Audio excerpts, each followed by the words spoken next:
Ever since I was a little kid, I've always been drawn to the coast. Sitting there watching the tides drift in has been a way for me to decompress and a way to cope with life's everyday problems. So naturally, when I got into photography, I started heavily focusing on seascapes. I started taking images I was really proud of, but then came a problem, and I think it's a problem many of you can relate with, and that is complacency. I started really only taking photographs that were within my comfort zone, and it started to stagnate my growth as a photographer. So in this video, I talk about some of the tips and techniques I've applied to reignite my love of coastal photography, and some things that you can do to keep growing as a landscape photographer. I really hope you enjoy the video. Well, hello everyone, and welcome to the California coast. And also welcome to a pretty unintended vlog. I had no intention of really filming a vlog today. I was just wandering around and I found something really cool on this beach. So I decided to pull out the Sony A1 and do a bit of abstract photography. And the reason I'm filming this vlog is let me show you in live view just how cool this is. So this is what I'm looking at. And you can see these bits of gray in here, interesting patterns and texture. But what really caught my eye is in between the gray, you have this vivid orange. I said vivid like three. It's really, it's really vivid. All around me are all these different formations, patterns, and different shades of orange, and I've been trying out a few different composition. I even see some reds in here too. So we're gonna try and take a few images. I think I'm gonna take this shot right here. I don't really want to focus stack this, but I might have to. I'm gonna go ahead and switch my camera to f16 to get as much in focus as possible. ISO 100, and my shutter speed looks like we're going into long exposures here, 0.6 of a second. And I'm just going to focus on the corners here, try and get all the corners in focus, and maybe one for the middle.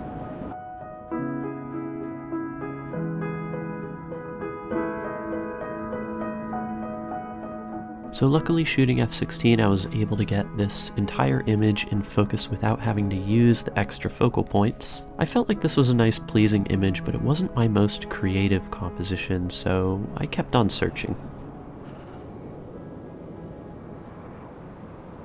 Ooh. This is pretty cool.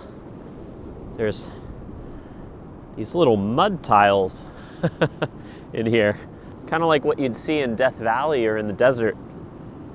This is pretty cool. Let's see if I can compose this. A lot of cool colors in here. There's kind of like a deeper, almost maroon color mixed in with the orange.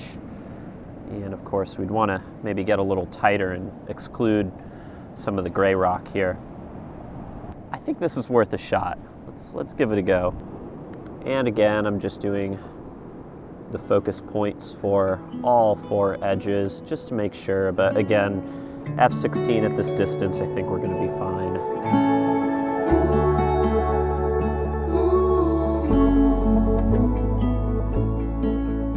It was so cool to see the different colors of the rock here shine through with those beautiful oranges. I was definitely more excited about this composition while I was shooting it than when I got back to Lightroom. I was having a bit of a frustrating time trying to find the right compositional flow to highlight all these textures and colors. But really, that's one of the fun things about photography. The shoots where you're having to search around more and problem solve can often lead to the best results. So I kept on searching for more interesting patterns, and the more I shot this day, the better my compositions became.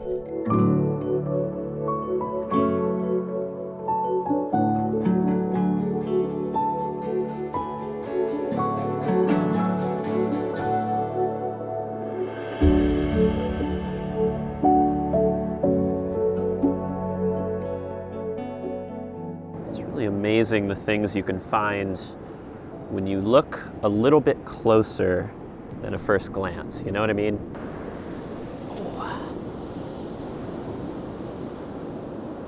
I think right here is interesting. Here, let me pop the tripod down and show you what this looks like.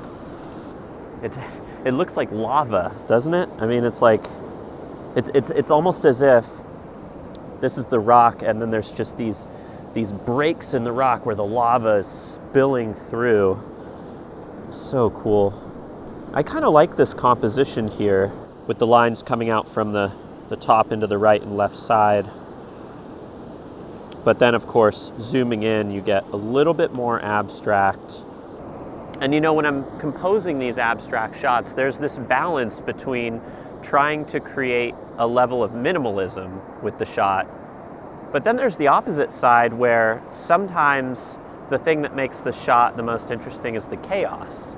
So you kind of have to decide, okay, what is this abstract shot about? If you've just got a few lines and maybe there's this slight rhythm to the lines or the patterns, then maybe that sways a little bit more towards minimalism. And then with other shots where it's just these constant repeating patterns, huge color palette, like rainbow colors, I mean, that tends to be pretty chaotic. You know, I mean, both can work. You just have to really decide what the shot is about. And I guess I'm still trying to figure that out right now. Like, do I want to go more simple with this, or do I want to include more and really show just how chaotic yet beautiful this rock is?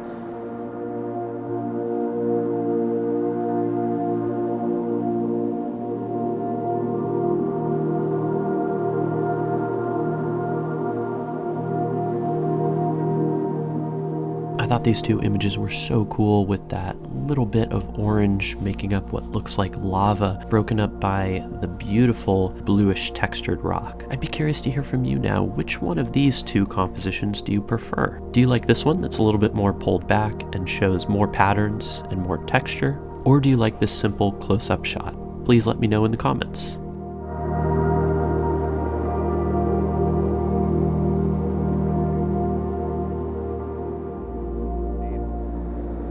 This is so cool. It's tough because everything looks cool. Like, this all looks really cool.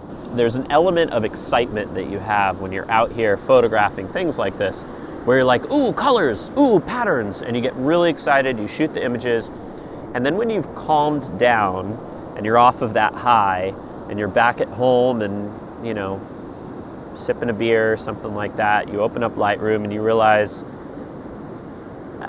when you're not there and you're actually sitting and staring at the photo, does it hold as much power? I don't know. But you know what? I guess that's the special thing about photography anyways. That's what makes it so personal. I mean, sure, it's great when you get a beautiful image that holds on its own, to where if somebody wasn't there experiencing it, they can still appreciate and enjoy the photograph. But for you, the one taking it, it's such a personal experience that a lot of my favorite images, the ones that I hold the closest to my heart, are not the ones that everyone else likes. So, you know, maybe that'll be the case with these. These dark clouds came in and it's getting a little windy, but I figure, you know, this might be a good opportunity to show you some of the other coastal abstract stuff I've been working on. So here are some of my favorite images that I've taken recently on the coast.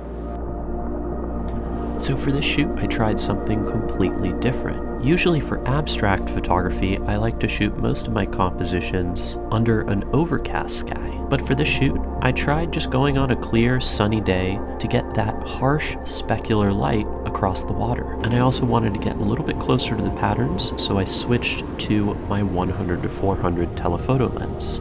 And here's what I shot.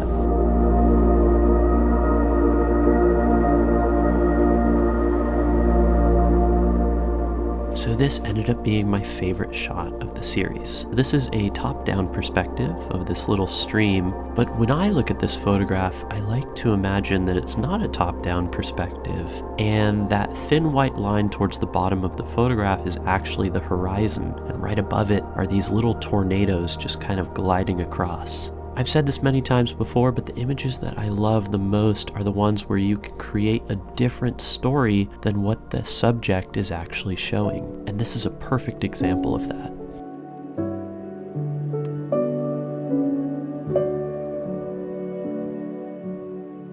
Not only have I been using the telephoto lens to get those abstract scenes, I've also been using it to pick out little scenes out in the distance, and especially with the winter swells that have been hitting San Francisco, I've gotten some really cool images.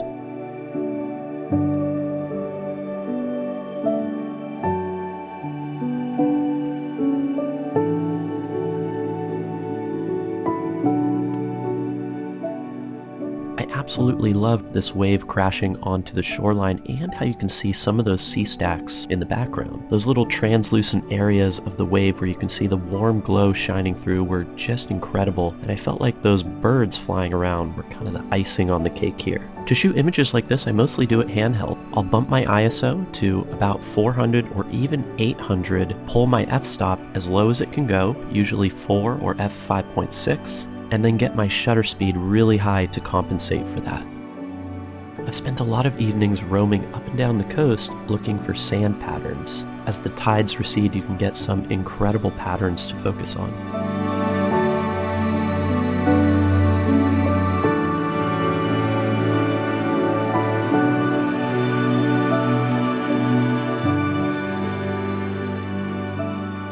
This photograph almost looks like an aerial perspective of the braided rivers in Iceland. The little shimmer of light across the sand was beautiful to capture, and I love how in this scene you get all these kind of triangular, almost mountain-like shapes. Here's one more sand pattern captured right at the water's edge, and I like how the inclusion of the splash here almost makes it look like a tree sitting on top of a hill. I said this earlier in the video, but I think it's worth repeating. It's amazing the things you can find when you look just a little bit closer into the landscape. So really the biggest thing I needed to do as a photographer was to challenge myself. And that's what I tried to do with these photographs. I tried to be a little bit more creative than just going to a typical seascape spot and shooting the standard wide angle that's presented there. I wanted to dive a bit deeper into the landscape. And of course, some of this photography was more of a challenge for me. I failed quite a few times trying to get these abstract images. But really, anytime you're trying to grow as a photographer, you're gonna fail a few times. It's just part of the process. So really, whether you're a photographer who's just getting started or someone who's been doing photography for a really long time, the key here is to just get out of your comfort zone. Try something new, try something different, try something that in a sense almost scares you as an artist. Sometimes the most rewarding things in life are the most challenging, but if you put in the time, the patience, and the effort, you might come away with shots that you never even dreamed were possible. So with that, I really hope you enjoyed the video. If you did enjoy it, please give it a thumbs up and consider subscribing to the channel for more. And yeah, I'll catch you in the next one.